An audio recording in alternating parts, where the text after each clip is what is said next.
بسم اللہ الرحمن الرحیم نحمدہ ونصلی علی حبیبہ الکریم اما بعد فاعوذ باللہ من الشیطان الرجیم بسم اللہ الرحمن الرحیم ان الذین آمنوا وعملوا الصالحات اولئک هم خیر البریہ آمنت باللہ صدق اللہ العظیم۔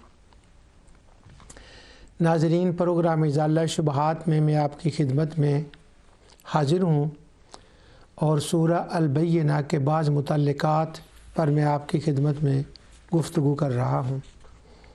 سورہ البینہ کے جو متعلقات ہیں انشاءاللہ ایک دو پروگرام میں یہ کمپلیٹ ہو جائیں گے، اور المتعلقات کا معنی یہ ہے کہ وہ بعض وہ چیزیں کہ جو اہل علم نے سورۃ البینہ کی تفسیر میں اس کا معنی بیان کرتے ہوئے اس کا اشارہ کیا ہے، ان کو ذرا ٹچ کر رہا ہوں میں۔ ان میں سے ایک مسئلہ یہ ہے کہ ان الذین آمنوا وعملوا الصالحات اولئک هم خیر البریہ، یہاں پر اللہ سبحانہ و تعالی نے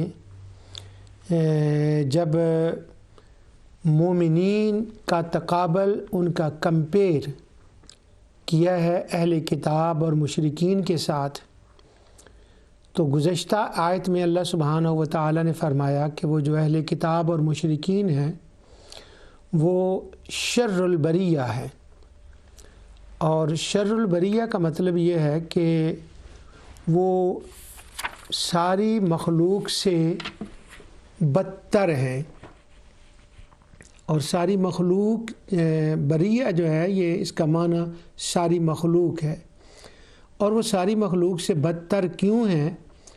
کیونکہ مخلوقات کے اندر صرف یہ جو کفار ہیں، انسانوں میں یا جنات میں جو کفار ہیں وہ ہی یہ ہیں کہ جن کو ارادہ اور عقل اور شعور دیا گیا ہے اور یہ کفر کرتے ہیں۔ باقی جو مخلوقات ہے اللہ تعالیٰ نے جو پیدا کی ہے، اس مخلوقات میں کوئی ایسی چیز نہیں کہ جو کفر کرتی ہو، مثلا حیوانات ہوں، نباتات ہوں، یا آگ ہو، مٹی ہو، پانی، ہوا، سمندر، بادل، جسٹ نیم اٹ، کوئی چیز نہیں کہ جس کے اندر کفر پایا جاتا ہو۔ اور قرآن کریم کے اندر فرمایا گیا ہے کہ باقی مخلوقات جو زمین و آسمان ہیں فقالتا اتینا طائعین، وہ تو خوشی کے ساتھ اطاعت کرتی ہیں۔ اب جب ساری مخلوق خوشی کے ساتھ اطاعت کرے تو جب کفار کو کہا جائے کہ شر البریہ، تو یہاں شر البریہ کا معنی کہ وہ بدترین ہے، تو کس سے بدترین ہے؟ تو آٹومیٹیکلی یہ بات سامنے آئے گی کہ بدترین کا مطلب مخلوقات کے ساتھ ان کا تقابل ہے۔ جو دوسری مخلوق ہے جو اطاعت نہیں کر رہی، ان کے ساتھ ان کا تقابل ہے، جو مخلوقات جو اطاعت کر رہی ہے ان کے ساتھ، اور مومنین کے ساتھ بھی ان کا تقابل ہے کہ تم ان کے مقابلے میں بدترین ہو۔ اب جب مومنین کے لیے یہ لفظ آیا خیر البریہ، تو یہاں بھی مخلوق معنی ہوگا کہ اطاعت کرنے میں تو ساری مخلوق ہی اطاعت کرتی ہے، اس کی زمین و آسمان کی ہر چیز اطاعت کرتی ہے، سمندر، ہوائیں، ہر چیز اطاعت کرتی ہے۔ اطاعت کی حد تک تو دونوں برابر ہیں، لیکن جو اس کا اجر و ثواب ہے وہ مومنین کا اس لیے اعتبار زیادہ ہے کہ یہ اختیاری طور پر اطاعت کرتے ہیں، یہ تکالیف کو برداشت کرتے ہیں۔ دوسری چیزیں تو بنائی اس لیے گئی ہیں نا، تو اس لیے جو جنات کے اندر بھی مومنین ہیں وہ بھی اس میں آئیں گے کہ یہ مخلوق کے اعتبار سے، ساری مخلوق کے اعتبار سے یہ خیر البریہ ہے، سب سے اچھی ہے۔ تو آیت کو اگر سیدھا سیدھا سمجھیں، سیدھا سادہ اس کا معنی کریں، تو معنی یہ ہے کہ بریہ کا مطلب مخلوق ہے، کہ ساری مخلوق سے بہترین جو مخلوق ہے وہ انسان ہے۔ اور صرف یہی آیت نہیں ہے، قرآن کریم کی دیگر آیات جو ہیں ان میں اگر دیکھیں تو جب کمپیریزن کیا جاتا ہے ان کا دوسری مخلوق کے ساتھ تو انسان اس میں اعلیٰ نظر آتا ہے. لیکن یہاں ایک مسئلہ کھڑا ہو گیا، ان الذین آمنوا وعملوا الصالحات اولئک ہم خیر البریہ. اس آیت کی تفسیر کرتے ہوئے بعض اہل علم نے اس مسئلے کو کھڑا کر دیا. وہ کہتے ہیں کہ خیر البریہ یہ مخلوق سے افضل ہے مومنین. اس کا کیا مطلب ہے کہ کیا یہ ملائکہ سے بھی افضل ہیں؟ کیونکہ خیر البریہ کا معنی یہ ہے کہ مومنین عام ملائکہ سے افضل ہیں اور رسل بشر رسل ملائکہ سے افضل ہیں. یہ ایک پرنسپل ہے. مگر جو لوگ معتزلہ ہیں یا ان سے معتزلہ سے متاثر ہو کر اس کا الٹ بیان کرتے ہیں. معتزلہ تو ہیں ہی مگر وہ جو معتزلہ سے متاثر ہو جاتے ہیں وہ اس کا الٹ بیان کرتے ہیں. وہ کہتے ہیں کہ عام ملائکہ مومنین سے افضل ہے اور رسل ملائکہ رسل بشر سے افضل ہیں. ایک بزرگ حتیٰ کہ ایک بزرگ نے یہاں تک فرما دیا، کہتے ہیں کہ جبرائیل علیہ السلام نبی کریم صلی اللہ علیہ وسلم سے افضل ہے، اور یہ بات انہوں نے اسی خیر البریہ کی تفسیر میں ذکر کیا. تو بہرحال وہ کہتے ہیں کہ وذالک یدل علی کون الملائکہ اشرف من النبی صلی اللہ علیہ وسلم. آگے جا کر وہ کہتے ہیں الحجۃ السابعہ العشرہ ان تکلم فی جبریل و محمد صلی اللہ علیہ وسلم فنقول ان جبرائیل علیہ السلام افضل من محمد صلی اللہ علیہ وسلم والدلیل انه لقول رسول کریم ذی قوۃ عند ذی العرش مکین مطاع ثم امین وما صاحبکم بمجنون. یہ انہوں نے دلیل دی ہے، یعنی صراحت کے ساتھ انہوں نے ان جبرائیل علیہ السلام افضل من محمد صلی اللہ علیہ وسلم، اور پھر جو دوسرے دلائل ہیں ان کا انہوں نے جواب دیا. یہ بہت بڑی شخصیت ہیں جنہوں نے یہ بات کہی ہے، اور انہوں نے یہ ایک مقام پر نہیں کہی، انہوں نے مختلف مقامات پر جو ہے نا وہ بات کہی ہے. سورہ تکویر میں بھی اس بینہ، بلکہ جہاں بھی قرآن شریف کی کسی آیت میں ان کو موقع ملا ہے تو انہوں نے یہی بات کی ہے کہ نہیں، ملائکہ عام ملائکہ عام مومنین سے افضل ہیں اور رسل ملائکہ رسل بشر سے افضل ہیں. اور یہ جو ابھی میں نے ان کا قول آپ کے سامنے پڑھا، یہ تو بہرحال چیتے کا دل چاہیے اس کو دوبارہ پڑھنے کے لیے. تو چونکہ یہ بات انہوں نے خیر البریہ کے تحت لکھی ہے، تو اب ہم سورہ البینہ جو ہے نا اس کا متعلقات میں اس معنی میں یہ بات آ گئی ہے. بعض لوگ تو اس مسئلے میں شدت پسندی دکھاتے ہیں اور وہ کہتے ہیں کہ عام مومنین کو ملائکہ سے افضل ماننا اور رسل بشر کو رسل ملائکہ سے افضل ماننا یہ بدعت ہے، اور اگر قرآنی دلائل سننے کے بعد بھی کوئی مومنین کو عام ملائکہ سے افضل سمجھتا ہے تو وہ شرک کا مرتکب ہوتا ہے. اور بعض اہل علم اس کو شرک بدعت تو نہیں کہتے، مگر وہ یہ بات کہتے ہیں کہ دلائل سے یہ ثابت ہے کہ عام ملائکہ مومنین سے افضل ہیں اور رسل ملائکہ رسل بشر سے افضل ہیں، کیونکہ یہ قرآن کریم کی نص سے ثابت ہے. اب وہ جو نص ہے جو انہوں نے دلیل دی ہے اس پر تو ہم ابھی بات کرتے ہیں. ہم اہل سنت جماعت تو یہی کہتے ہیں کہ تیمیون کا نظریہ بھی درست نہیں، کیونکہ عام طور پر تیمیون حضور نبی کریم صلی اللہ علیہ وسلم کو ہی افضل کہتے ہیں، مگر جب وہ خراسانی والی بات آتی ہے نا پھر وہ پٹڑی سے اتر جاتے ہیں. اور معتزلہ کا نظریہ بھی درست نہیں ہے، اور بعض اہل علم نے جو بات کہی ہے وہ بھی ٹھیک نہیں ہے. ہم تو مومنین کو ملائکہ سے افضل کہتے ہیں، یہی اہل سنت و جماعت کا مسلک ہے.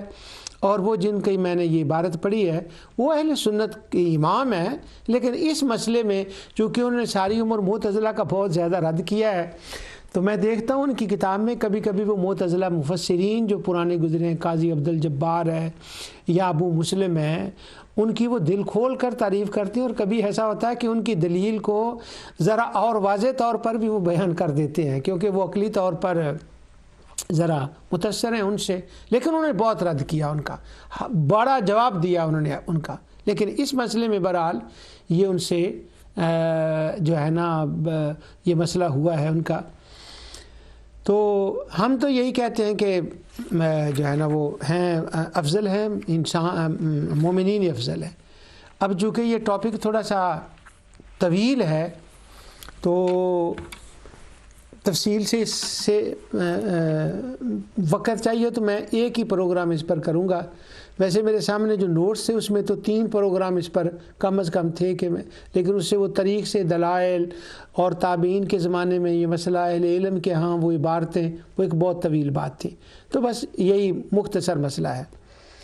جب ہم یہ کہتے ہیں کہ مومنین ملائکہ سے افضل ہیں، اس میں پہلی بات تو یہ ہے کہ اللہ سبحانہ و تعالیٰ نے سیدنا آدم علیہ السلام کی تعریف فرماتے ہوئے فرمایا کہ میں نے اس کو اپنے ہاتھ سے بنایا اور ان میں اپنی روح پھونکی، ان کو قوت ارادہ عطا فرمایا۔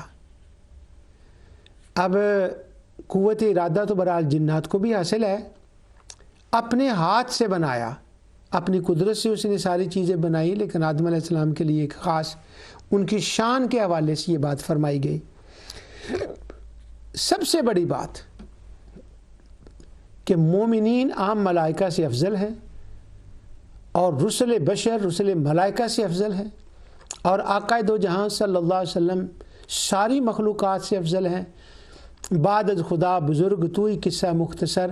اب یہ جو ہم بات سنتے ہیں نا، اس وقت ہمیں اس کا اندازہ نہیں ہوتا کہ وہ جب شعر پڑھے جاتے ہیں نا، بعد از خدا تو ہی قصہ مختصر، تو ہم اس کو یہی سمجھ رہے ہوتے ہیں کہ یہ نبی کریم صلی اللہ علیہ وسلم کی شان ہے، اللہ کے بعد ان کا مقام ہے۔ عام بندے تک تو یہی بات ٹھیک ہے۔ اصل میں شعر لکھنے والے نے، جس شخصیت نے یہ شعر لکھا ہے یا اس جیسے اور اشعار لکھے ہیں یا وہ تقریر کلام کرتے ہیں، اصل میں اس کے اندر وہ اس بات کا جواب دے رہے ہوتے ہیں ان دلیلوں کا یا ان لوگوں کا جنہوں نے معتزلہ کا یا بعض وہ اہل علم جو ان سے متاثر ہو گئے کہ وہ جو کہتے ہیں نا ملائکہ افضل ہیں، تو وہ کہہ رہے ہوتے ہیں کہ ملائکہ افضل نہیں ہیں، خدا کے بعد بس رسول اللہ صلی اللہ علیہ وسلم افضل ہیں۔ قصہ مختصر، اس بات کو بڑھائیں نا، یہ تو انڈرسٹوڈ بات ہے، تو اس کے اندر وہ معتزلہ کا رد ہو رہا ہوتا ہے۔ وہ ہمارے اہل کلام بعد جنہوں نے اس بات کو کیا ہے وہ ان کو جواب دے رہے ہوتے ہیں یہ بات کہہ کے۔ اب سب سے بڑی بات کہ انسان افضل ہے، مومنین، انسان کا مطلب مومنین کی بات ہے۔ اب ہم ابو جہل کو تو نہیں کہیں گے کہ وہ ملائکہ سے افضل ہے، وہ تو ان کو تو کہہ دیا گیا کہ اولئک ہم شر البریہ۔ وہ صرف انسان کی بات نہیں ہے بلکہ مومن انسان کی بات ہے۔ پچھلے 3 پروگراموں میں میں نے یہی بات کی کہ انسان کا لفظ سمجھنے میں بڑا مسئلہ ہوا ہے۔ اب جو مومن انسان ہے اور جو پہلا انسان ہے وہ تو نبی اور مومن ہی تھے۔ سب سے بڑی بات یہ ہے کہ اللہ سبحانہ و تعالیٰ نے انسان کو اپنا خلیفہ بنایا، اس کو خلافت سے نوازا، اسے نبوت سے نوازا، انہیں مسجود ملائکہ بنایا، ملائکہ کو ان کی خدمت پر مامور فرمایا، اس کو مکلف بنایا، اور ملائکہ ان کی زیارت کرنے کے لیے مختلف اوقات میں خصوصاً لیلۃ القدر میں آتے ہیں۔ یہ ان کی فضیلت کے اسباب ہیں، یعنی جو خلیفہ بنایا گیا نا انسان کو، بڑی فضیلت ہے یہ انسان کی، مومن کی، کہ وہ خلیفہ ہے۔ نبوت اس کو عطا کی گئی ہے، اور وہ نبوت کیا ہے کہ آگے لوگوں تک وہ پیغام کا پہنچانا۔ اب رسل جو ملائکہ ہیں رسل، ان کے لیے بھی رسل کا لفظ آتا ہے، وہ ایک اور خاص معنی میں مخلوقات اور انسانوں کو، یعنی صاحب ارادہ انسانوں کو پیغام پہنچانا، اور وہ جو خاص نبوت ایک ملکہ ہے وہ ان کو عطا کرنا اور ان کے اندر آنا، ان کو خلیفہ بنانا، یہ بہت بڑی بات ہے۔ یہ مخلوق میں سے صرف انسان کو چنا گیا ہے خلافت کے لیے، کیونکہ جب آدم علیہ السلام کا معاملہ ہوا تھا تو اللہ تعالیٰ نے جب فرمایا تھا نا وَإِذْ قَالَ رَبُّكَ لِلْمَلَائِكَةِ إِنِّي جَاعِلٌ فِي الْأَرْضِ خلیفہ، تو اگر وہ ملائکہ بھی پہلے خلیفہ تھے تو یہ خلیفہ لفظ کہنے کی تو وہاں کوئی ضرورت نہیں ہے، تو پھر تکلف بن جائے گا، اور وہ خلیفہ کے لفظ سے ہی انہوں نے پھر اگلی باتیں بھی کی تھی۔ اس کا مطلب یہ ہوا کہ خلیفہ ایک ایسا منصب تھا، یہ کتنا اعلیٰ منصب تھا کہ جس کو سن کر اور جس کی حقیقت کو جان کر فرشتے بھی بے قرار ہو گئے، اور پھر ان کو ایک اسپیکٹ سے ملائکہ نے جب اس کو دیکھا کہ یہ خلیفہ کے اندر تو یہ ایک دوسری قوت بھی کار فرما ہوگی، تو اللہ تعالیٰ نے پھر اس کا جواب دیا کہ تمہارے اندر بھی کچھ قوتیں ہیں، ابھی وہ ظاہر نہیں ہوئیں، وَتَكْتُمُونَ، وہ ابھی تمہارے اندر ہیں، اس خلیفے کو آنے دو، اور جب یہ خلیفہ بنے گا تو تمہیں بھی اندازہ ہو جائے گا کہ تم نے خلیفے کے ساتھ مل کر کیا کیا کام سر انجام دینے ہیں، اور خلیفے کے لیے کیا کیا تم نے انجام دینے ہیں۔ ابھی تو وہ تمہارے اندر چھپی ہوئی باتیں ہیں، اس خلیفے کے آنے کی دیر ہے کہ تمہاری ان قوتوں کا بھی ظہور ہو جائے گا۔ یہ بڑی باریک سی بات میں نے کر دی ہے، انشاءاللہ تفصیلی بات اس وقت میں کسی وقت کروں گا۔ تو یہ انسان فضیلت ہے اس کی۔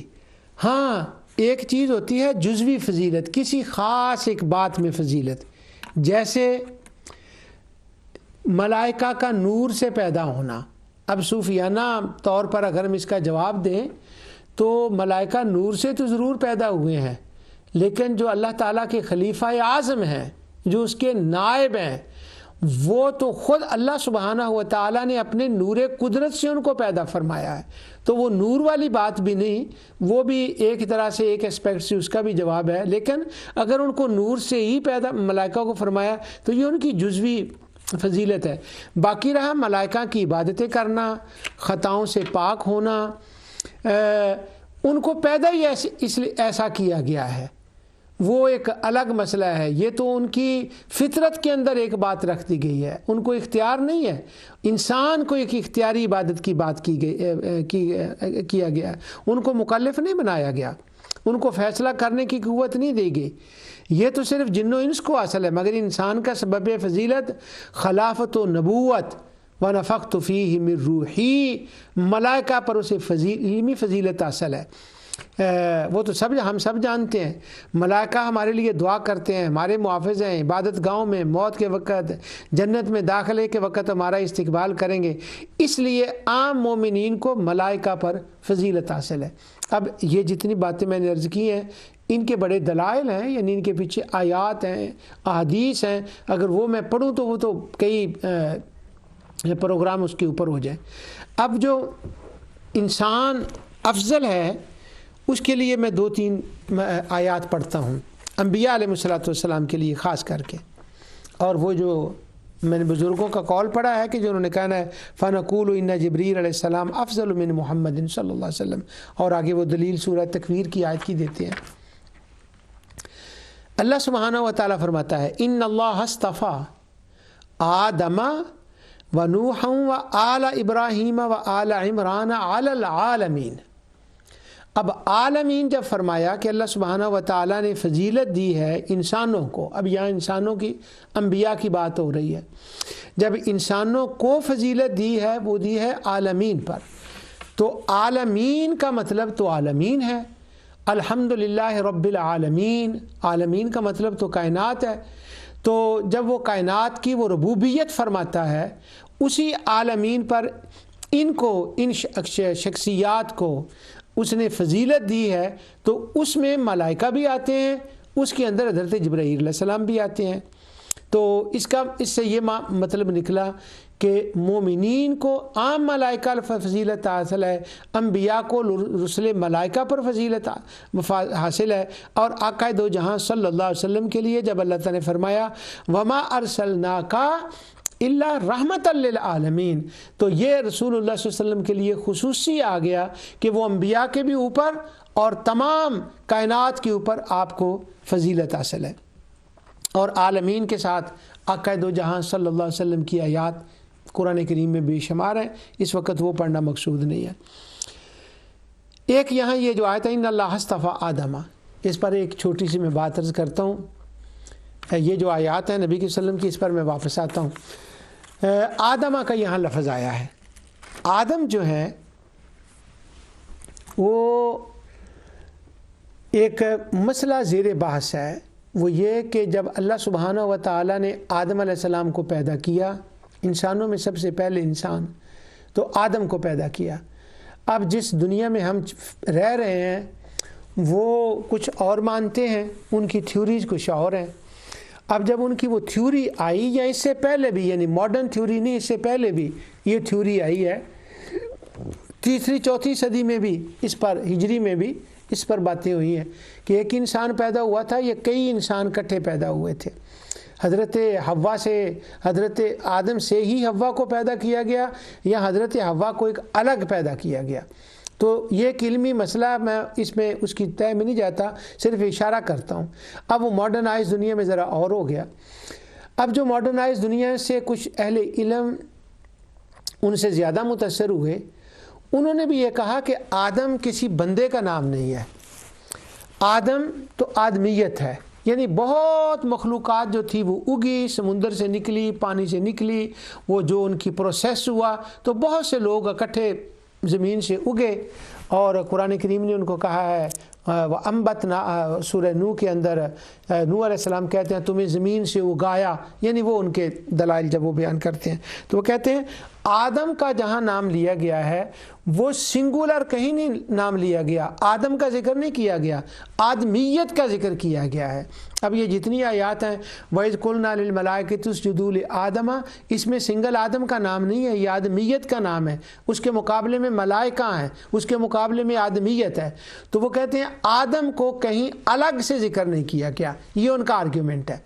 اب اس پر زندگی گزر گئی ان لوگوں کے ساتھ اس مسئلے پر ڈسکشن کرتے ہوئے، لیکن اب یہ جو بات ہے، یعنی ان سے بہت مرتبہ جب بات ہوتی ہے تو یہ آیت میں پیش کرتا ہوں ان کے سامنے، اور شاید میرے بچے اور بچیاں جو ابتدائی پڑھنے والے ہیں ان کے سامنے بھی یہ مسئلہ آ جائے کہ اس آیت کے اندر آدم کا جو نام آیا ہے وہ آدمیت کے معنی میں نہیں آیا، وہ ایک فرد کے طور پر آیا ہے۔ کیوں؟ وہ کہتے ہیں آدم کا نام فرد کے طور پر قرآن میں نہیں آتا، مگر کیا بات ہے، قرآن اپنی حفاظت آپ کرتا ہے۔ اب یہاں دیکھیں فرد کا نام ہے ان اللہ اصطفیٰ، اللہ تعالیٰ نے سلیکٹ کر لیا، چوز کر لیا، کس کو؟ آدم کو اور نوح کو، اب اور آل ابراہیم کو اور آل عمران کو۔ عمران بھی پرسنالٹی، ایک شخصیت ہے، ابراہیم بھی ایک شخصیت کا نام ہے، نوح بھی ایک شخصیت کا نام ہے، تو آدم بھی ایک شخصیت کا نام ہے۔ تو یہاں پر آدم کا ذکر آدمیت کے معنی میں وہ جو لے رہے ہیں وہ نہیں، یہاں پر ایک شخصیت کے بارے میں ہے۔ اور اب تو جو ماڈرن ہے وہ سوچ وہ آگے بڑھ گئی ہے، اور وہ قرآن میں من نفس واحدہ کی جو آیت ہے اس کے اوپر وہ پہنچ گئے ہیں۔ وہ کہتے ہیں کہ ہر انسان جو ہے نا وہ ایک سیل سے پیدا ہوا ہے، اور ایک سیل جو ہے نا اس سیل کے جراثیم جو ہیں وہ ہر انسان کے اندر ہیں، اور وہ جو انہوں نے سیل فائنڈ کیا ہے، کمال ہو گئی ہے، اس کا نام انہوں نے آدم رکھا ہے۔ سائنسسٹوں نے، حالانکہ وہ یہ نہیں مانتے کہ آدم علیہ السلام کی اولاد سے بندے پہ، وہ اس بات کو تو مذاق سمجھتے ہیں، اس وقت وہ میرا موضوع نہیں ہے، لیکن وہ کہتے ہیں وہ جو سیل فائنڈ ہوا ہے نا، جس کو اللہ تعالیٰ نے من نفس واحدہ فرمایا ہے، اور جس کو اول ما خلق اللہ نوری صوفیہ کی زبان میں کہتے ہیں، تو وہ جو اول ما خلق اللہ نوری ہے نا وہ ایک واحد سنگل سیل ہے، تو انہوں نے سائنسسٹوں نے اس کا نام آدم رکھا ہے۔ تو آدم یہاں پر جو ہے وہ آدم علیہ السلام کے نام پر ہے، بطور شخصیت آیا ہے، یہ قرآن کا وہ مقام ہے۔ بات دور چلی گئی۔ اچھا، اب وہ جو وہ بیان کرتے ہیں کہ جی نہیں وہ نا جو ملائکہ نے وہ افضل ہے. اب وہ نبی کریم صلی اللہ علیہ وسلم کے لیے میں واپس آتا ہوں اس کے لیے دوبارہ کہ جو وہ دلائل دیتے ہیں ان میں ایک دلیل جو ہے وہ پہلی یہ ہے قُل لَا أَقُولُ لَكُمْ عِنْدِي خَزَائِنُ اللَّهِ وَلَا أَعْلَمُ الْغَيْبَ وَلَا أَقُولُ لَكُمْ إِنِّي مَلَكٌ، کہ اللہ سبحانہ و تعالیٰ نے نبی کریم صلی اللہ علیہ وسلم کے بارے میں فرمایا کہ تم یہ کہو کہ میں فرشتہ نہیں ہوں. اب وہ اس کا مطلب یہ نکالتے ہیں کہ چونکہ فرشتہ افضل ہوتا ہے. اللہ اکبر، دیکھیں بڑے بندوں کے بڑے کام کہ فرشتہ ہوتا ہے انسان سے افضل. یہاں یہ بات نہیں ہے، وہ بات کیا ہے وہ میں عرض کرتا ہوں. وہ کہتے ہیں فرشتہ ہوتا ہے انسان سے افضل، تو اللہ تعالیٰ نے حضور کو فرما دیا کہ تم یہ کہہ دو کہ میرے پاس اللہ کے خزانے بھی نہیں اور میں ذاتی طور پر غیب بھی نہیں جانتا، اور تم یہ بھی کلیئر کر دو کہ میں فرشتہ نہیں ہوں. اس سے ثابت ہو گیا کہ نبی کریم صلی اللہ علیہ وسلم ملائکہ سے افضل نہیں ہے. اب جو حضور نے یہ فرمایا نا کہ میں فرشتہ نہیں ہوں، یہاں افضلیت کی بات نہیں ہے، وہاں مسئلہ کچھ اور ہے. اب قرآن اپنا خود بیان کرتا ہے. اب جن بزرگوں نے وہ یہ دلیل دی ہے نا، میں کچھ کہہ نہیں سکتا. جہاں وہ قدم رکھتے ہیں نا، اور ان کے قدموں کی دھول کو میں لاکھ بار بھی پیدا ہو کر نہیں پہنچ سکتا، لیکن میں حیران ہوں کہ ان کی اس طرف توجہ نہیں گئی اور انہوں نے انہی آیت کو دلیل بنا لیا اس بات کی. مسئلہ کیا ہے؟ یہ نہیں کہ ان کے نعوذ باللہ مجھے زیادہ آیتیں آتی ہیں، یہ میں آپ کو بتا رہا ہوں، ان کی تو خیرات ہے جو میں آپ کو سنا رہا ہوں. وہ کہتے ہیں سورہ فرقان کے اندر ایک مثال میں دیتا ہوں. وہ کہتے ہیں کہ یہ رسول وقالوا ما لهذا الرسول یاکل الطعام ویمشی فی الاسواق، کہ یہ عجیب رسول ہے کہ یہ کھاتا بھی ہے، پیتا بھی ہے، بازاروں میں چلتا بھی ہے. اب رسول اللہ صلی اللہ علیہ وسلم کی ذات پر انکار نبوت کے لیے انہوں نے یہ بہانہ کیا، اور ساتھ وہ کہتے تھے کہ وقالوا لولا انزل علیہ ملک، فرشتے کیوں نہیں آتے تیرے ساتھ، یا ہمارے پاس ڈائریکٹلی فرشتہ کیوں نہیں آتا. تو یہ رسول کیسے ہو گیا جو کھاتا بھی ہے، پیتا بھی ہے، اور گلیوں میں بھی ہمارے ساتھ عام انسانوں کی طرح یہ پھر رہا ہے. اب چونکہ ان کا یہ اعتراض تھا کہ یہ رسول کھاتا پیتا کیوں ہے، جو کھاتا پیتا ہو وہ رسول کیسے ہو سکتا ہے، یہ ان کا رانگ کنسیپٹ تھا. اب اس کا جواب دینے کے لیے اللہ تعالیٰ نے انبیاء علیہ الصلوۃ والسلام کے کئی واقعات قرآن میں کھانے پینے کے بیان کیے. کیا بات ہے قرآن کے جواب دینے کی، کہ تم ان کو کہتے ہو جتنے نبی آئے وہ سارے کھاتے پیتے تھے، سب نے شادیاں کی تھیں، ان کے بچے بھی تھے، وہ سارے واقعات قرآن میں بیان آئے.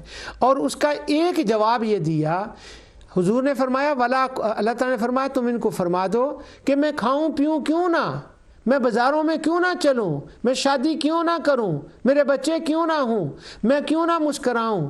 وَلَا أَقُولُ لَكُمْ إِنِّي مَلَكٌ، میں فرشتہ تھوڑا ہوں کہ میں شادی نہ کروں، میں فرشتہ تھوڑا ہوں کہ میں کھاؤں نہ، میں فرشتہ تھوڑا ہوں کہ میں پیوں نہ. اصل میں اس سوال کا یہ جواب ہے. یہاں پر اس لیے تو حضور کو نہیں اللہ تعالیٰ نے فرمایا کہ تو فرما دے کہ میں فرشتہ نہیں ہوں، کیونکہ فرشتے افضل ہوتے ہیں. اور یہ فرشتے کیسے افضل ہوتے ہیں؟ ان اللہ اصطفیٰ آدم و نوح و آل ابراہیم و آل عمران علی العالمین. کائنات پر، جہانوں پر انبیاء علیہ السلام کو فضیلت عطا ہوئی ہے. تبارک الذی نزل الفرقان علی عبدہ لیکون للعالمین نذیرا وما ارسلناک الا رحمۃ للعالمین. حضور نبی کریم صلی اللہ علیہ وسلم کے لیے ان آیتوں کو میں دوبارہ پڑھتا ہوں. اب یہ دیکھیں یہ دلیل ہے اور کیسی دلیل ہے. دوسری دلیل وَلَقَدْ كَرَّمْنَا بَنِي آدَمَ وَحَمَلْنَاهُمْ فِي الْبَرِّ وَالْبَحْرِ وَرَزَقْنَاهُمْ مِنَ الطَّيِّبَاتِ وَفَضَّلْنَاهُمْ عَلَى كَثِيرٍ مِّمَّنْ خَلَقْنَا تفضیلا. ہم نے بنی آدم کو فضیلت دی. اچھا بنی آدم کو فضیلت دی تو اس کے بعد ہے وَفَضَّلْنَاهُمْ عَلَى كَثِيرٍ مِّمَّنْ خَلَقْنَا تفضیلا. سے پہلی آیت ذرا میں دیکھ لوں. اچھا وہ وَفَضَّلْنَاهُمْ تفضیلا. اب انہوں نے چونکہ کثیر آیا نا، یہاں کثیر کا لفظ آ گیا کہ بہت سی مخلوق پر جو ہے نا ہم نے فضیلت دی۔ اب ذرا اس بات کو اگر سوچیں تو یہ تھوڑی سی وزن والی جو ہے نا وہ بات بن جاتی ہے، یعنی جس کو کہتے ہیں نا دلیل بنانا، تو وہ دلیل بن جاتی ہے تھوڑی سی، لیکن اگر اس کو دیکھیں تو پھر کیسے دلیل بنتی ہے، اب اس پر تو بات کرتے ہیں کہ یہ بات ہو رہی ہے۔ بات کیا ہو رہی ہے؟ پیچھے سے جو مسئلہ چلا آ رہا ہے نا، وہ مسئلہ یہ آ رہا ہے کہ انسان جو ہیں اللہ تعالیٰ نے ان کو ارادہ اور قوت دی ہے اور دنیا کو ان کے لیے مسخر کیا ہے، اور وہ ہیں کہ وہ کشتیاں، پیچھے سے وہ آیت آ رہی ان ربکم الذی یزجی لکم الفلک فی البحر لتبتغوا من فضلہ انہ کان بکم رحیما۔ انسان کے کمالات کی بات ہے کہ یہ انسان جو سمندروں کے سینوں کو چیرتا ہے، اس نے سمندروں پر کنٹرول کر لیا۔ اب وہ آیت ہے دوسرے مقام پر کہ والخیل والبغال والحمیر لترکبوها وزینہ ویخلق ما لا تعلمون۔ اب تو یہ سواریاں ہیں نا، گھوڑے اور کچر اور اونٹ، آگے جا کر نئی نئی سواریاں میں پیدا کروں گا، اللہ تعالیٰ فرماتا ہے۔ اب جو وہ نئی نئی سواریاں اللہ نے پیدا کرنی ہیں، وہ ڈائریکٹلی نہیں، وہ انسانوں کے ہاتھوں سے پیدا کرنی ہے اور وہ انسانوں نے بنائی ہیں۔ اب یہ مطلب ہے اس کا کہ اللہ سبحانہ، یہ پیچھے سے وہ جو کنسپٹ آ رہا ہے، اب اس بات کو دیکھیں کہ اللہ تعالیٰ فرماتا ہے یقیناً ہم نے اولاد آدم کو بڑی عزت دی، فضیلت دی، ان کو مکرم بنایا، اور انہیں خشکی اور تری کی سواریاں دیں۔ یعنی انسان جو ہے اس کے اندر جو قوت ارادہ ہے، اس کے ذریعے سے وہ سمندروں کے سینوں کو چیرتا ہے۔ یہ صرف انسان کو یہ کمال حاصل ہے۔ تو یہاں بات انسان کی اس طاقت کی ہو رہی ہے، یہاں پر یہ نہیں ہے کہ فضیلت والا کون ہے اور کون نہیں ہے، یہ مسئلہ زیر بحث نہیں ہے۔ مسئلہ زیر بحث یہ ہے کہ یہ آدم اور آدم کی اولاد کو ہی کمال حاصل ہے کہ وہ دنیا کو مسخر کرتا ہے۔ مسخر کا معنی یہ ہوتا ہے کہ وہ اس کو کنٹرول کرتا ہے، اور کنٹرول کر کے پھر اس سے ایجادات نکالتا ہے، اور پھر ان کو اپنے استعمال میں لاتا ہے، لوگوں کے استعمال میں لاتا ہے۔ یہ عقل، شعور جو ہے یہ صرف آدم کی اولاد کو ہے۔ کیا مطلب، کیا بات ہے؟ یہ شرف جو ہے یہ جنات کو نہیں ہے، یہ شرف ملائکہ کو نہیں ہے، کیونکہ ان کا یہ کام نہیں ہے، حل چلانا ملائکہ کا کام نہیں ہے۔ ہاں وہ ساتھ کچھ ہیلپ کر دے تو وہ الگ بات ہے۔ یہ ایجادات یہ صرف بنی آدم کا کام ہے۔ تو یہاں زیر باس مسئلہ یہ ہے کہ یہ چیزیں جو دنیا ہے، اب کیا بات ہے قرآن کی، چونکہ اگلی بات کا مجھے پتہ ہے اس لیے مجھے ابھی سے وجدانی کیفیت ہو رہی ہے۔ اب ان چیزوں کو مسخر کرنا یہ انسان کا کمال ہے، یہاں یہ بات ہو رہی ہے۔ آگے اللہ تعالیٰ فرماتا ہے انسان کو ہم نے ایک تو یہ کمال دیا کہ وَسَخَّرَ لَكُم مَّا فِي السَّمَاوَاتِ وَمَا فِي الْأَرْضِ جَمِيعًا مِّنْهُ، وہ نئی نئی سواریاں نکالے گا، وہ یہ ایجاد کرے گا، یہ ایجاد کرے گا۔ یہ اولاد آدم ہے، اور ان کو وَعَلَّمَ آدَمَ الْأَسْمَاءَ كُلَّهَا، اور اس کا سارا علم آدم کو ہے، آگے اس کی انسان کو منتقل ہوا، وہ یہ کرے گا۔ یعنی یہاں پر تسخیر کا معاملہ زیر بحث ہے کہ وہ تسخیر ہے، اور تسخیر یہ کرنے کی قوت کس نے دی؟ اللہ سبحانہ و تعالیٰ نے۔ اور پچھلی آیتوں میں ہے کہ جب یہ اللہ سبحانہ و تعالیٰ نے تمہیں دی ہے تو اسی کو رب ماننا چاہیے جس نے تمہیں یہ کمالات دیے ہیں۔ یہ کیا ہے کہ تم نے لات منات عزا کو مان لیا، یہ پیچھے اس کی آیتیں ہیں۔ اب وَحَمَلْنَاهُمْ فِي الْبَرِّ وَالْبَحْرِ، خشکی اور تری کی چیزیاں اب ہمارے دور میں، اب مجھے اس کی تشریح کی ضرورت نہیں، ہم ایسے وقت میں پیدا ہوئے ہیں، ہم سارا یہ کچھ دے رہے ہیں۔ اور آگے فرمایا وَرَزَقْنَاهُم مِّنَ الطَّيِّبَاتِ، یہ اس کی دوسری فضیلت ہے۔ اور فرمایا اس میں ترجمہ ہے وہ پکیزہ روزیاں دیں، یہ لوڈ نہیں کھینچتا طیب کے لفظ کا، یہ لفظ جو ہے پکیزہ، اور انہیں پکیزہ چیزوں کی روزیاں دیں۔ اچھا، چیزوں کی روزیاں دیں، طیبات کی، اور رزق دیا ہم نے کس کو؟ بنی آدم کو۔ کیا؟ مثلا بکری کو دیکھ لیں تو وہ کتنی چیزیں کھاتی پیتی ہے، شیر کتنی چیزیں کھاتا پیتا ہے، کتنے کے رزق ہیں اس کے لیے، اور بیڑیا کتنے کھاتا ہے، بلی کتنے کھاتی ہے، کتنی کی روزیاں ہیں ان کی، کتنے کے وہ ٹیسٹ ہیں ان کے لیے۔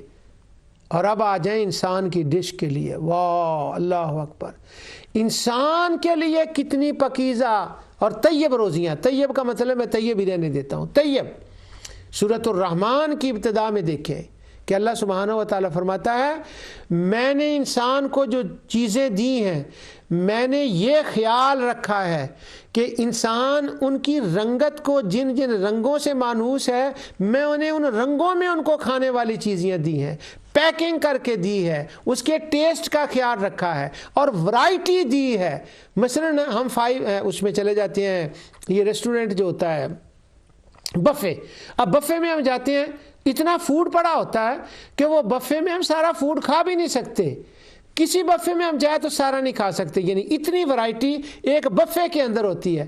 اور اللہ تعالیٰ فرماتا ہے وہ تو ایک چھوٹا سا ریسٹورنٹ ہے بفے، وَرَزَقْنَاهُم مِّنَ الطَّيِّبَاتِ، میں نے تو اولاد آدم کو، جس کو میں نے اپنے ہاتھ سے بنایا، اس کے لیے کھانے پینے کا اتنا انتظام کر دیا ہے کہ وہ ساری عمر گن ہی نہیں سکتا کہ کھانے پینے والی چیزیں کتنی ہیں۔ بکری کے لیے 2-4 ہیں، یہ ہے فضیلت آدم۔ اب 2 فضیلت آدم چیزیں ہو گئی۔ پہلی کیا تھی؟ کنٹرول، عقل، شعور، زمین کو آباد کرنا۔ کیا کروں میں کہ جب آیا ہے نا انی جاعل فی الارض خلیفہ، پہلا رکوع اور بعد کا رکوع، اگر وہاں پر آپ دیکھیں نا انی جاعل فی الارض، اور ارض کا لفظ دیکھیں کتنی بار آیا وہاں پر، اس کا مطلب یہ تھا کہ میں جو خلیفہ بنا رہا ہوں اس نے جا کر میری زمین کو آباد کرنا ہے، اس کو سنوارنا ہے، اس سے ثمرات کو نکالنا ہے، اس نے یہ کام کرنے ہیں۔ مگر مخلوقات بہت بڑی ہے، اب چونکہ اس نے جا کر مخلوقات کو اپنے کنٹرول میں کرنا ہے، مخلوقات بہت بڑی ہے۔ آخر میں اللہ تعالیٰ فرماتا ہے یہ جو کنٹرول کرنے والی فضیلت، عقل، شعور اور کھانے والی چیزیں، یہ ساری چیزیں کھا بھی نہیں سکتا، زندگی میں گن بھی نہیں سکتا، اتنی چیزیں ہیں، یہ ساریوں کو کنٹرول کر کے اپنے نفع میں بھی نہیں لا سکتا۔ اور آگے کیا ہے؟ وَفَضَّلْنَاهُمْ عَلَىٰ كَثِيرٍ مِّمَّنْ خَلَقْنَا تَفْضِيلًا، بہت سی میری مخلوقات وہ ہے کہ جس کے اندر سے یہ ٹیسٹ بھی لے گا، ان کو اپنے فائدے میں بھی لائے گا، ان کو کنٹرول بھی کرے گا۔ کئی پلانٹ ہیں جن پر وہ چلا جائے گا، کئی پلانٹ ہیں جن پر وہ نہیں جا سکے گا۔ یہاں جو بات ہو رہی ہے نا وہ یہ ہے کہ مخلوقات میں سے بہت سی چیزیں وہ ہیں ابن آدم کنٹرول بھی کرے گا، ان کو استعمال میں بھی لائے گا، ان کو ٹیسٹ بھی کرے گا۔ میں نے تو اس کو بڑی فضیلت دی ہے۔ ان میں سے وہ بنی آدم جو کفر و شرک پر چلے گئے ہیں ان کو حیا کرنا چاہیے کہ وہ مجھے چھوڑ کر جس نے یہ طاقت دی ہے یہ کسی اور طرف چلے گئے ہیں۔ تو یہ مطلب ہے اس آیت کا۔ یہاں پر فضیلت ملائکہ جو ہے اس کا تو سرے سے کہ وہ ملائکہ افضل ہیں یہ وہ افضل ہے، اس کا تو سرے سے جو ہے نا وہ کوئی ذکر ہی نہیں ہے۔ لیکن اس کے باوجود اگر یہاں فضیلت ملائکہ کا ذکر ہے تو سوال کرنے والے کہتے ہیں وَكَثِيرٍ مِّمَّنْ خَلَقْنَا تَفْضِيلًا کا مطلب یہ ہے کہ اکثر مخلوق پر فضیلت ہے بنی آدم کو اور کچھ پر نہیں ہے۔ تو وہ کہتے ہیں جو کچھ پر نہیں ہے نا وہ ملائکہ ہیں، لہٰذا عام مومنین سے ملائکہ افضل ہو گئے، انبیاء سے رسل ملائکہ افضل ہو گئے، اور جبرائیل حضور سے افضل ہو گئے۔ اللہ اکبر، یہ وہ نتیجہ ہے۔ میں نے عرض کر دیا کہ یہاں فضیلت کا مسئلہ زیر بحث نہیں ہے۔ کیوں؟ وہ جو انہیں دلیل آئی ہے وہ کثیر سے لائے ہیں۔ اب یہ علامہ بغوی ہیں، اس جگہ انہوں نے اس بات پر بحث کی، علامہ بغوی نے، وہ کہتے ہیں کثیر کا مطلب اگر کوئی یہ لے کہ سب پر فضیلت نہیں ہے تو وہ کہتے ہیں یہ مطلب ٹھیک نہیں، اس کا یہ خیال درست نہیں۔ وہ جو میں نے عرض کی باتیں پہلے کی ہیں وہ علامہ بغوی نے نہیں کی نا، وہ سمانی نے کی ہیں۔ یہ اب سمانی ہے اور دوسرے جن کے میں حوالے پڑھنے لگا ہوں سب کے میں نہیں پڑھوں گا، انہوں نے اس پر دلیل دی ہے۔ وہ کہتے ہیں کہ فقال قوم فضلوا علی جمیع الخلق وعلی الملائکۃ کلہم، وہ جو میں عرض کر رہا ہوں۔ آگے کہتے ہیں وقد یودع الاکثر موضع الکل، وہ کہتے ہیں کہ یہ جو اکثر کا لفظ ہوتا ہے یہ جہاں پر آتا ہے اس کا معنی سب ہر ایک ہوتا ہے. تو ان کے اعتبار سے کثیرا ممن خلقنا تفضیلا کا مطلب ہے، کثیر کا مطلب یہ ہے کہ ہم نے ہر مخلوق پر ان کو فضیلت دی ہے، ہر مخلوق پر ان کو فضیلت دی، ملائکہ پر بھی فضیلت ہے. آگے وہ اس کی دلیل دیتے ہیں، کہتے ہیں کہ کل کا معنی اکثر کا معنی کل ہوتا ہے. اب اس پر وہ دلیل دیتے ہیں، کہتے ہیں حال نبیکم علی من تنزل الشیاطین. آگے کہتے ہیں کہ اللہ تعالیٰ ایک بیان فرماتا ہے، آخر میں چاہتا ہے کہ یہ جو ہے نا جن پر یہ شیاطین نازل ہوتے ہیں، یہ جو کاہن ہیں، وَأَكْثَرُهُمْ كَاذِبُونَ، ان میں سے اکثر جھوٹے ہیں. اب بتائیں، شیاطین ان پر داخل ہو رہے ہیں، نازل ہو رہے ہیں، اور شیاطین ان کو بتا رہے ہیں کہ تم نے کیا کرنا ہے. وہ کفر و شرک کی تعلیم دے رہے ہیں، وہ خود کافر ہیں، اور اللہ تعالیٰ ان کو فرما رہا ہے وَأَكْثَرُهُمْ كَاذِبُونَ، یہ جو ہے نا ان میں سے اکثر جھوٹے ہیں. اکثر نہیں، وہ کہتے ہیں اَيْ كُلُّهُمْ. اس کی تفسیر یہ ہے کہ یہ جتنے کاہن ہیں جن کا جنات کے ساتھ تعلق ہے، یہ سارے کے سارے جھوٹے ہیں، ان میں کوئی بھی ٹھیک نہیں ہے. آگے پھر انہوں نے وہ دلیلیں دی ہیں کہ اللہ سبحانہ و تعالیٰ نے مومن کو افضل کیا ہے، اور افضل مومن من العوام الملائکہ وخواص المومنین افضل من خواص الملائکہ.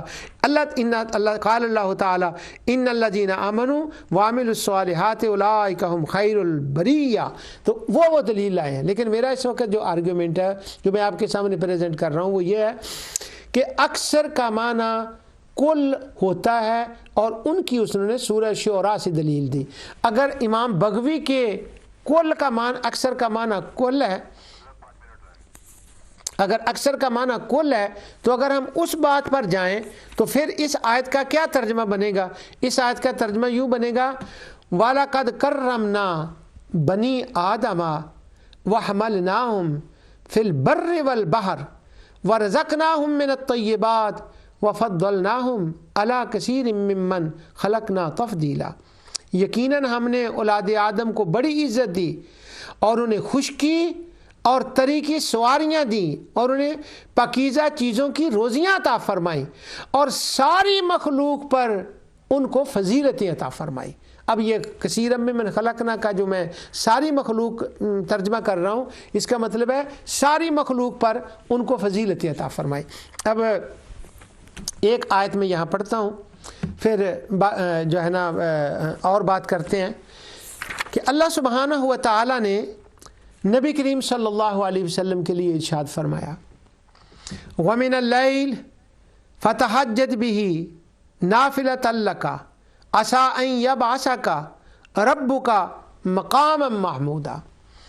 اب یہ جو اللہ تعالیٰ نے نبی کریم صلی اللہ علیہ وسلم کو اعزاز عطا فرمایا ہے، اور انٹرسٹنگ بات یہ ہے کہ جہاں یہ آیت آئی ہے نا کثیرا ممن خلقنا تفضیلا، اس کے چند آیتوں کے بعد یہ آیت ہے نافل عسیٰ یبعثک ربک مقام محمودا.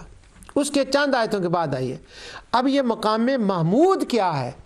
اب جن اہل علم نے یہ بات کی ہے کہ ملائکہ افضل ہیں، وہ اہل علم کی میں بات کر رہا ہوں. وہ معتزلہ تو ایک مسئلہ ہی الگ ہو گیا نا، یا جو ان سے متاثر ہوئے وہ تو ان کے جو ان سے متاثر ہو کر بات کر رہے ہیں، وہ خود اس آیت کی تفسیر میں لکھتے ہیں. وہ کہتے ہیں کہ مقام محمود کیا ہے؟ مقام محمود یہ ہے کہ قیامت کے دن اللہ سبحانہ و تعالی آقا دو جہاں صلی اللہ علیہ وسلم کو ایک مقام پر بٹھائے گا. اور وہ مقام کیا ہے؟ میں وہ تفسیری روایات اس وقت وہ موضوع نہیں ہے. بٹھائے گا، حضور صلی اللہ علیہ وسلم تشریف فرما ہوں گے، اولین و آخرین سب جمع ہوں گے، ملائکہ جمع ہوں گے، جبریل علیہ السلام بھی وہیں ہوں گے. جب جبرائیل علیہ السلام بھی وہیں ہوں گے تو آقا دو جہاں صلی اللہ علیہ وسلم کا وہ جو مقام ہے، اس مقام پر بیٹھنا وہ خاص مقام ہے، اور وہ محمود کا مقام ہے. مقام محمود کا مطلب یہ ہے کہ جہاں پر وہ ان کی حمد اور شان بیان کریں کہ واہ کیا مقام ہے آپ کا.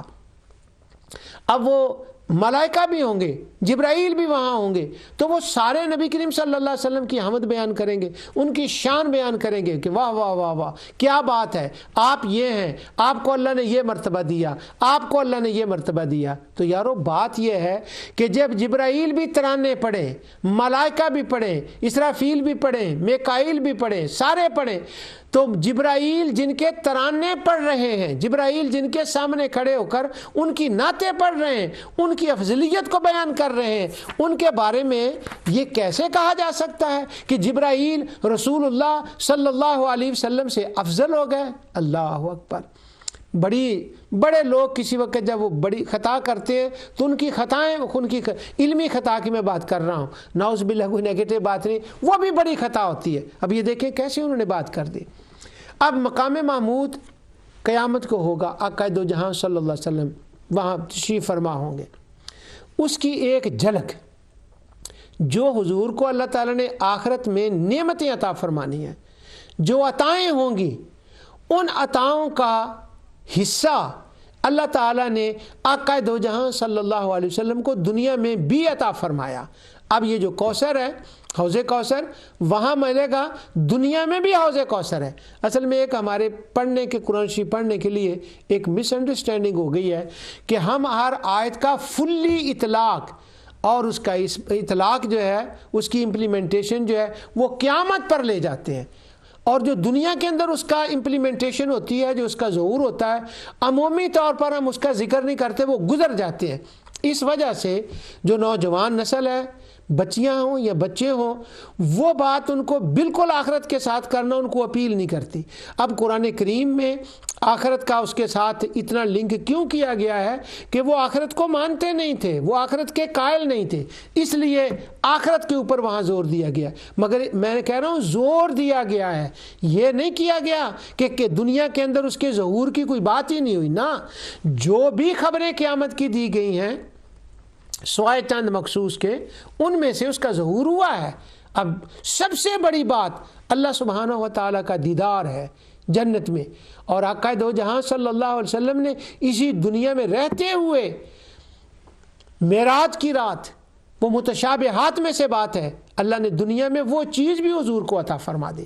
اب اللہ تعالیٰ نے اگر اپنا دیدار اس دنیا کے اندر، اس جہان میں عطا فرمایا، تو یہ کیسے ممکن ہے کہ مقام محمود کی کوئی جھلک یا کوثر کی جھلکیں اس دنیا میں نہ آئی ہوں، اور وَلَسَوْفَ يُؤْتِيكَ رَبُّكَ فَتَرْضَىٰ کی جھلکیں اس دنیا میں نہ آئی ہوں؟ یہ کیسے ہو سکتا ہے؟ یہ ہوا ہے۔ اب میں بتاتا ہوں، جہاں سب تعریف کریں، اب جہاں یہ ہم آیت پڑھتے ہیں نا، پیچھے سے جب اس کو پڑھ رہے ہیں تو یہ ہجرت کی باتیں ہو رہی ہیں ساری، حضور نبی کریم صلی اللہ علیہ وسلم کی ہجرت کا مسئلہ چل رہا ہے، اور یہ ہجرت سے پہلے معراج ہوا تھا، اس کی یہ صورت ہے۔